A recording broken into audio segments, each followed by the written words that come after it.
Yo venía pensando esta mañana en la importancia que tiene el modelo de Naciones Unidas para ustedes y la importancia que tiene para sus vidas futuras. Y les quiero contar algo. Yo tuve la oportunidad en un momento de mi vida de trabajar en las Naciones Unidas.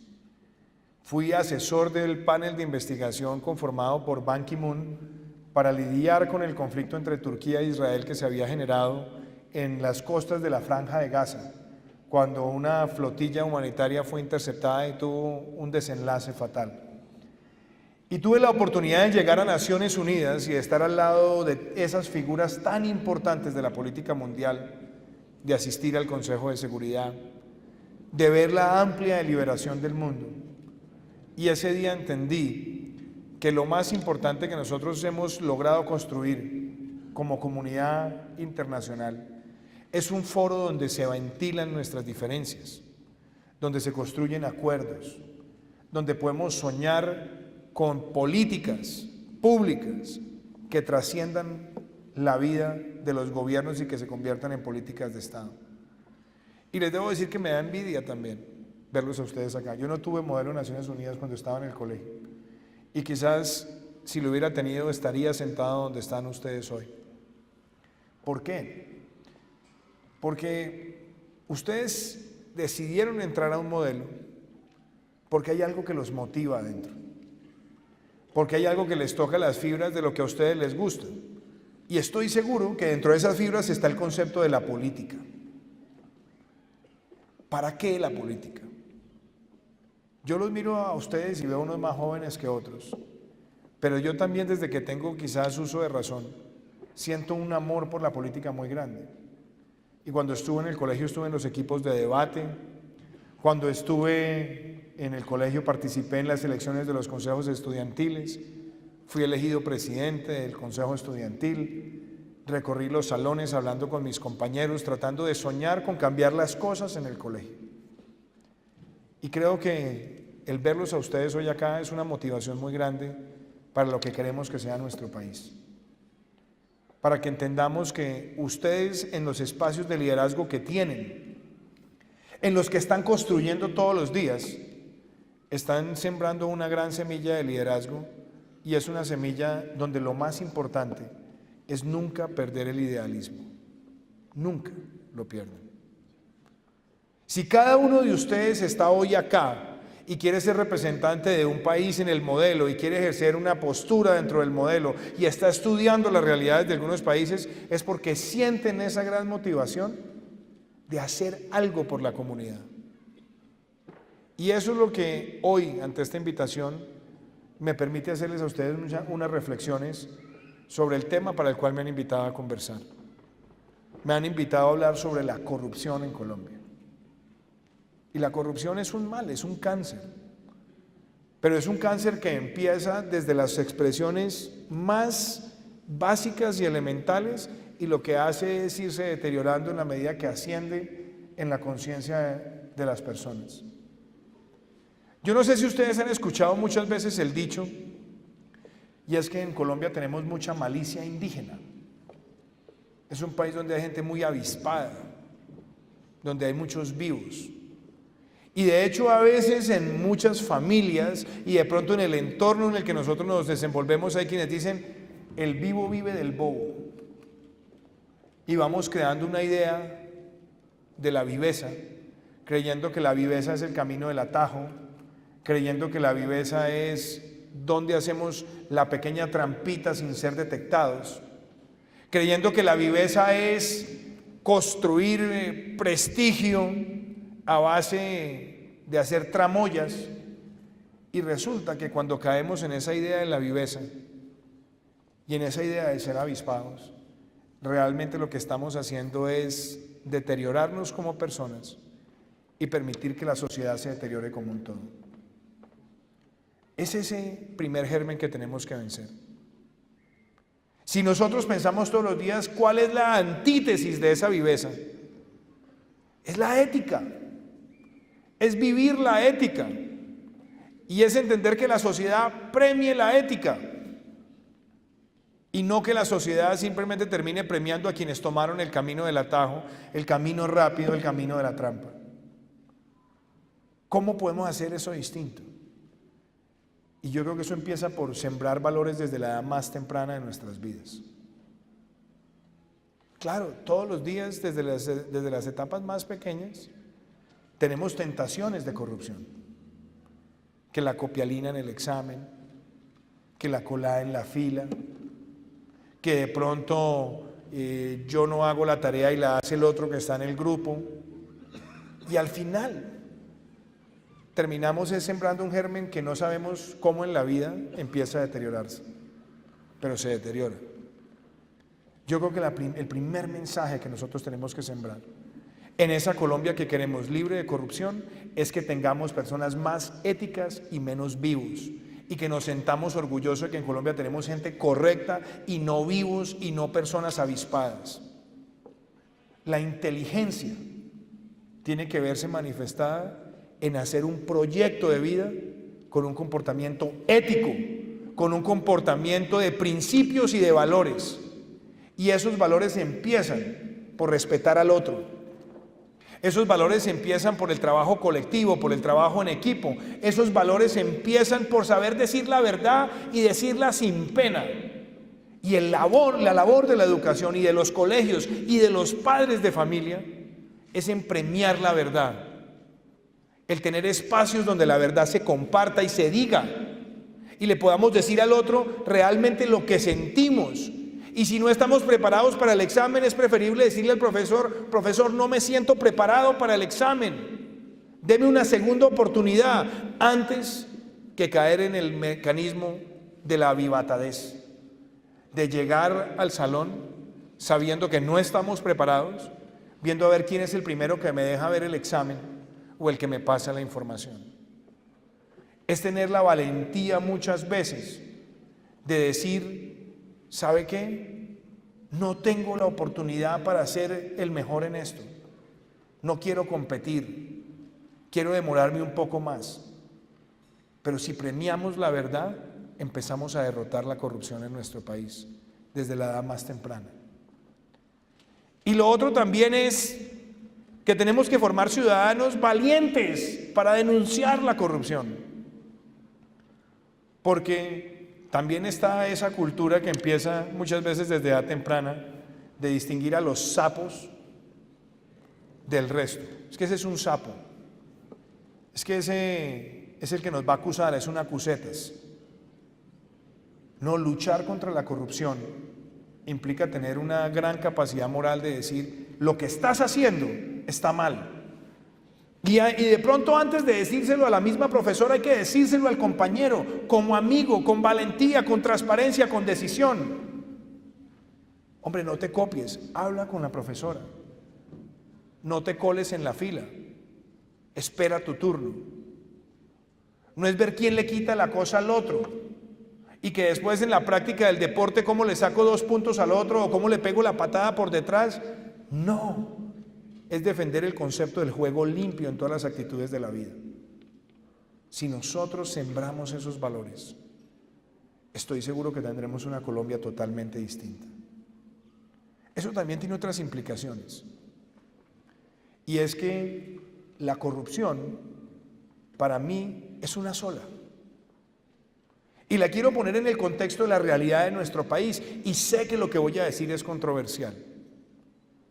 Pero es que no hay corrupción A y corrupción B. La corrupción está en violar las reglas. La corrupción está en violar las normas. La corrupción está en tratar de violar las normas y creer que somos lo suficientemente fuertes para que a nosotros no nos pase nada, como lo piensan algunos. Por eso, cuando yo pienso en la construcción de la paz de Colombia, cuando yo pienso en el futuro de nuestro país, lo que a mí más me preocupa es que nosotros no relativicemos la justicia y la legalidad en función de los criminales. Por eso a mí me duele escuchar políticos que hacen campaña de la lucha contra la corrupción en una mano y en la otra mano piden impunidad para los criminales más grandes de la historia de nuestro país. Porque entonces yo me pregunto, ¿es que acaso narcotraficar no es corrupción? ¿Es que acaso reclutar menores arrebatándoles la pureza y la felicidad y la transparencia de su infancia no es corrupción? ¿Es que acaso extorsionar no es corrupción? ¿Es que acaso sembrar minas antipersonales para que una persona indefensa quede mutilada no es corrupción? No, no podemos seguirla relativizando, es una sola. Y esa corrupción es tan grave como la que le está robando recursos a la nación, como la que se utiliza toda suerte de prebendas y de mecanismos de intimidación para ganarse un contrato o arrebatarle a alguien la posibilidad de tener un negocio lícito porque alguien se lo ganó entregando una dádiva. Eso es lo que nosotros también necesitamos tener claro. Y miren, muchachos, yo recuerdo que en unos momentos más duros de mi vida profesional, como fue la campaña del plebiscito, porque estábamos nosotros en una discusión muy grande como país, en una gran disyuntiva, pero yo nunca pensé, yo defendía el no, y nunca pensé que los que defendían el sí eran mis contradictores, mis enemigos, mis competidores. Entendía que era un ejercicio de recorrer Colombia, de hablar con los ciudadanos y de expresarle mis argumentos para que el ciudadano libremente fuera a votar a las urnas. Y recuerdo que en esos recorridos, estuve en el Huila, y se paró una niña que estaba en quinto, sexto bachillerato como ustedes, y me dijo, pero ¿por qué no le das una segunda oportunidad a la paz? ¿Por qué no estás de acuerdo con estos acuerdos? Y aquí viene un mensaje muy importante, que no es por las FARC, que no es por la coyuntura, pero que es por el principio de creer en la moralidad y en la ética. Yo le dije a esa niña, te quiero dar un ejemplo. ¿Qué pensarías tú si en el colegio en el que estás hay una pandilla? Una pandilla que intimida a unos alumnos, una pandilla que le roba las loncheras a otros, una pandilla que le hace bullying a otro tanto de estudiantes y que adquiere tal poder que hasta los profesores le tienen miedo. Y entonces, para resolver el problema, les decimos a los de la pandilla, muchachos, vengan, los vamos a vincular al consejo estudiantil, los vamos a nombrar en la junta directiva del colegio, les vamos a dar la posibilidad de que ustedes tengan más tiempo de vacaciones y adicionalmente los exámenes a ustedes se los vamos a evaluar distintos. Pero para que además estén tranquilos, les vamos a dar la posibilidad de que ustedes escojan sus mismos profesores que los van a evaluar. ¿Qué pasa con ese símil? Pues que nosotros no podemos generar el premiar el antivalor. Nosotros no podemos premiar a quienes hacen daño y a quienes hacen mal simplemente porque tienen mucho poderío. Porque entonces, ¿qué piensa el ciudadano de bien? ¿Qué piensa el estudiante que se levanta, que estudia, que hace las tareas, que es responsable con sus compañeros, que además crea virtudes? Ese estudiante dice, no, resulta que aquí lo mejor es tener el camino distinto. Por eso para mí esa discusión era una discusión ética con respecto a lo que para mí es la corrupción. Y lo sigue siendo, porque además no diferencio. Para mí no existe una diferenciación entre un guerrillero y un paramilitar por su ideología.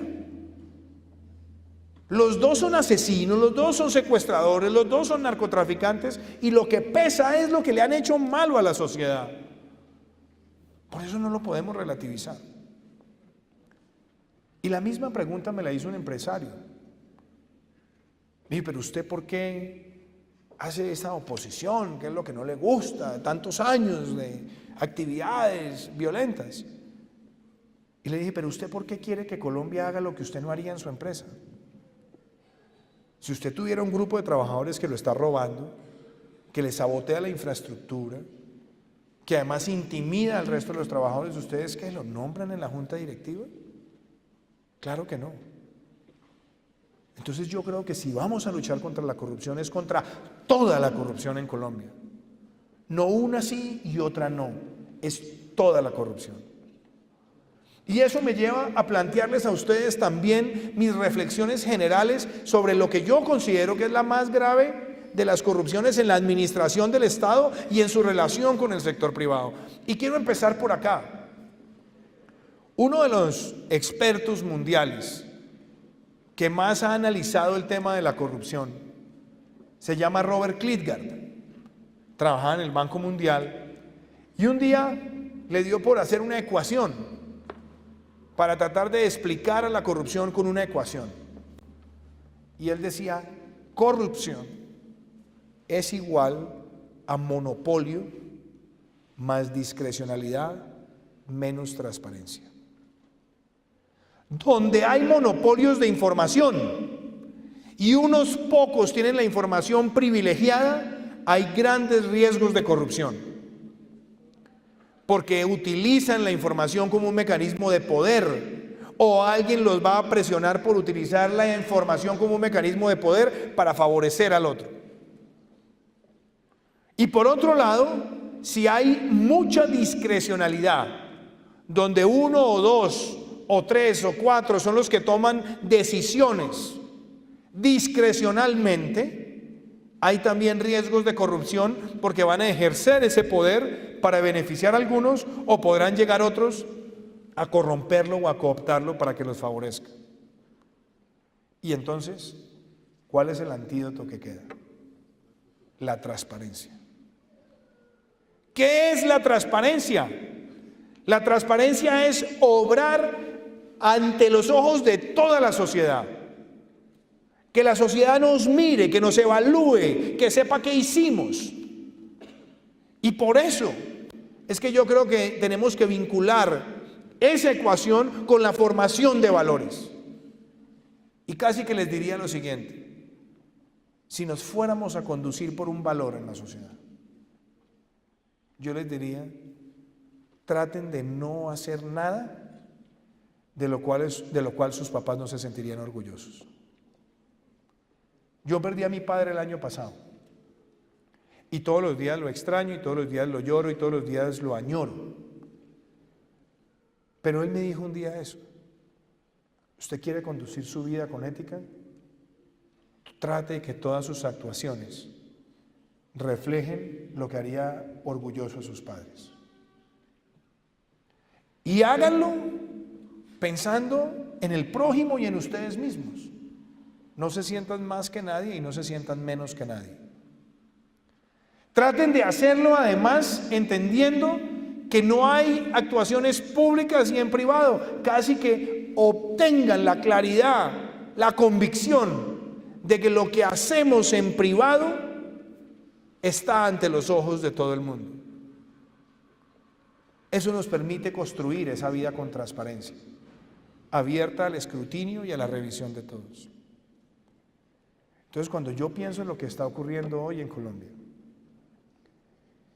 yo creo que muchos de los problemas son por esa discrecionalidad en la toma de decisiones y por los monopolios de información. ¿Dónde están los grandes cánceres de la corrupción, muchachos? Hoy en nuestro país, primero, tenemos unos abusos de la contratación directa. Porque hay funcionarios que tienen esa discrecionalidad y le entregan los contratos a sus amigos, o a los que les dan dinero para sus campañas, o a los que son del mismo grupo político. Segundo, hay empresas que se unen para hacer trampas en la contratación. Y es lo que yo llamo los carteles de únicos proponentes.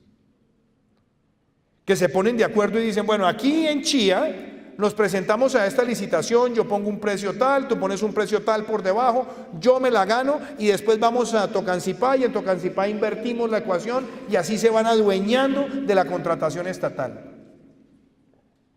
Y casi que el 80% de la contratación que hay, por ejemplo, en el sistema de regalías en nuestro país, el 12% se queda en los contratistas limitados. Es decir, el 12% de los contratistas se queda con el 80% de la contratación. Pero ahí no termina la cosa. Tenemos, por ejemplo, unas cajas negras como los planes de ordenamiento territorial, alcaldes y concejales que les dan plata a los contratistas y les dicen, me cambia el uso del suelo aquí para yo hacer un proyecto de construcción y después ganarme la plata, y tranquilo alcalde, que yo a usted también le doy su terreno o le doy su apartamento o le doy su plata. Y tenemos además algo pernicioso, y es que no respetamos la independencia de las instituciones, y existe lo que se llama la mermelada, donde llega el Estado al Congreso a intentar corromper a los congresistas dándoles contratos y dándoles recursos para sus regiones a cambio de los votos. Y lo que es aún peor, tenemos un Congreso que se ha dedicado a hacer una cueva de transacciones.